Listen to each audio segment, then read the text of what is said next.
Welcome to our channel. Today we how to disable Lightspeed inventory alerts detailed guide step by step clearly. To disable Lightspeed inventory alerts, first, log in to your Lightspeed account. Navigate to the inventory section in the main dashboard. Select settings from the inventory menu. Find the alerts or notifications tab within the settings. Click on the tab to view the current alert settings. Locate the options related to stock alerts and notifications. You may see toggles or checkboxes for various inventory alert types. To disable the alerts, uncheck the boxes or toggle the switches to the off position. Make sure to review any additional settings related to low stock or out of stock notifications. After adjusting the settings, scroll down and look for the Save or Apply Changes button. Click on this button to confirm your changes. Wait for a confirmation message indicating that the settings have been updated. Finally, log out of your account and log back in to ensure the alerts have been disabled.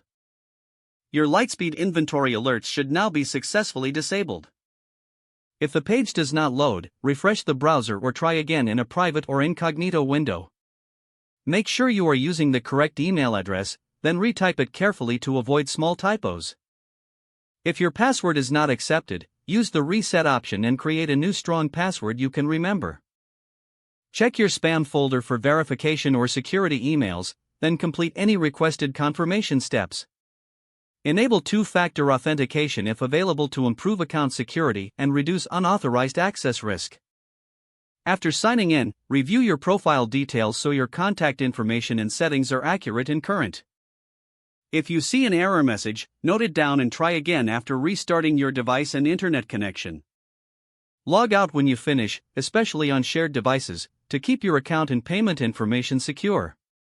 If the page does not load, refresh the browser or try again in a private or incognito window. Make sure you are using the correct email address, then retype it carefully to avoid small typos. If your password is not accepted, use the reset option and create a new strong password you can remember. Check your spam folder for verification or security emails, then complete any requested confirmation steps. Enable two-factor authentication if available to improve account security and reduce unauthorized access risk.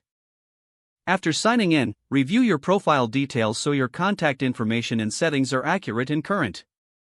Don't forget to like this video and subscribe to our channel for more step-by-step tech guides.